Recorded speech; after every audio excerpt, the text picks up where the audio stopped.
Bagamba tuli ba sponsor munaso kimwana cha kabe nyo temunyiga tuli ba sponsor bajjama kale tugende ani alina microphone omulala wede bebe chirisha kale Zex Billangilagi tukwani yo mwana cha kabe nyo mwana munkubya supply ala limbade sitegede kulikayo mwana mvuddeyo mbadde nva Taki kukola ndi kuntegeka kale mu kimani bana tewali kipya 26 fena tugendawa Lugogo grounds kulabisa mu kichinga bwomanyi kati nengeri omuwalabu gye yaŋŋamba mbu yafulumamu ali Taki ne mugoberera ngende ntunga engoye era engoye bazipimye bulungi nnyo keseyo gye mulaba yeremu engoye matiriyo twamugye Taki omu yavudde Amerika ne bamusindika chichi teri adogoda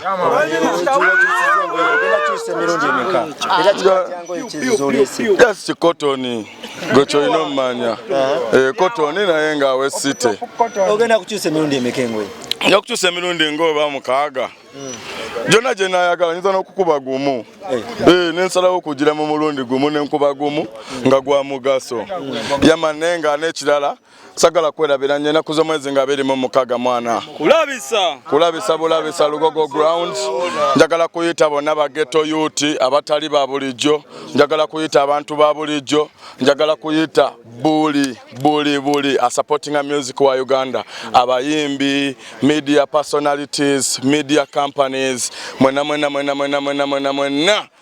olunaku lugenda kubeera lwenaku z'omwezi nga 26 guno gwennyini si lwa mukaaga abatali ba bulijjo kakaaga aba bulijjo emitwalo 6 gye mitwalo 6 si bya kusaaga 26 tugende Lugogo grounds yaman shosho Zex Billangilagi woyingidde gwanga ng'ova Taki waliwo bingi badde bitambula nga abayimbi n'abannamawulire basinga balaze saidi nti embeera ya Sheebah ne Cindy tuli mu ya lutalo ate nga naawe oli muyimbi ng'essaawa zino twagala otutangaze mbatangazeemu oyimirira saidi wa yena gwe nawe ekimuli kino yagenda okubeera side gye ndiko yena gwe nawe ekimuli kino kuba kati nze mugole tusoka muyange ku show wali ngenda okusalira ngenda kasuka bwe sindi ne Sheebah bagenda kubere mabega ngenda kasuka bwe ekimuli anakibaka gendaga. On a serious note. Yes I.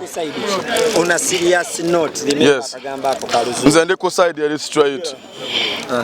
Yes. Eri straight yetu. Otegeeza kyere. Chicho manyi nawe nkugambe ndi ku side eri straight ndi ku side eyaba bakkiriza nti music wa Uganda yakola.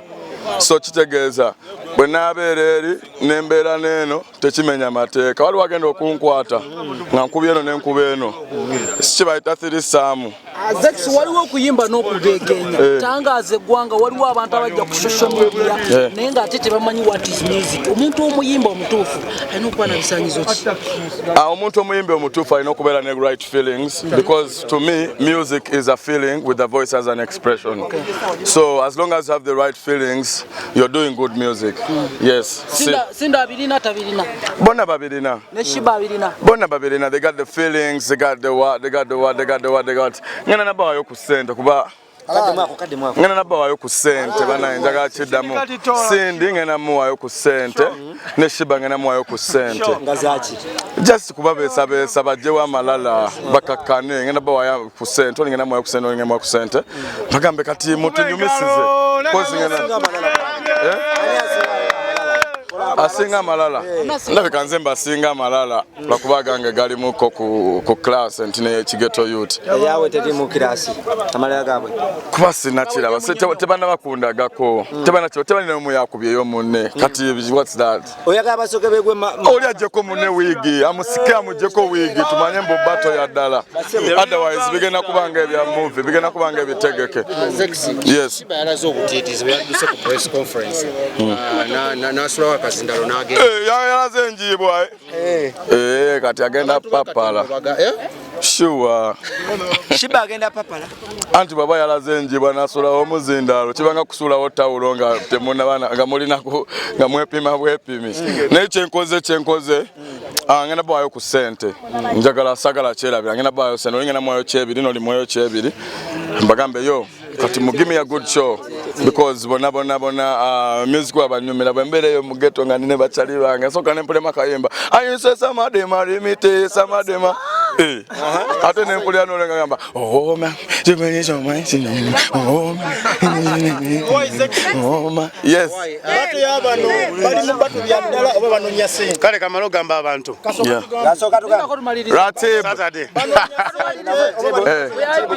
ono muganda wange Ratib Aban yakyasinze okumanya business gye tulimu eya like entertainment na biki naye nga bwe mwagala mumukoneko mwana akola parties ezakabi Ratib Aban sagala mumwerabira ali kyonjo tuli wamu bekiri anko tebo za yes I abantu abo bali mu bato ya ddala oba bali mu kunonya sente gambe ngenda bawayo ku ssente ne bwe basibya ddala njagala omwasikeko munne wigi naawe mu lukala tebana banakulagamu yadde flex naye gwomanyi kye bayita bato gwe mpayo omuyimbi omu mu bato olabe sina gwe nepikira naye ajja gwe olina amatu oba tolina amatu kugambe sina gwe nepikira naye ajja because man fe tuli balaks enzikakamo naye bwe boyagala okulaba emundu nga zivuddeyo just kikwata ku byombo by'abagayi yaman naye nga kyenjagala obagamba sagala no 26 kyenjagala obagamba abatali ba bulijjo kakaaga abantu ababulijjo emitwalo 6 gye mitwalo 6 si bya kusaaga tuli Lugogo grounds kigenda kutokota nga kikisanikire it's going to boil uncovered banange abasinga obudde bawasha obudde bungi nnyo myezi 3 bwe topapya ogwanga sheno kitaddeyo mu kabanga katono nnyo n'ogirangira nkubuuseyo akantu gy'onookwata togikanga ogwirangwire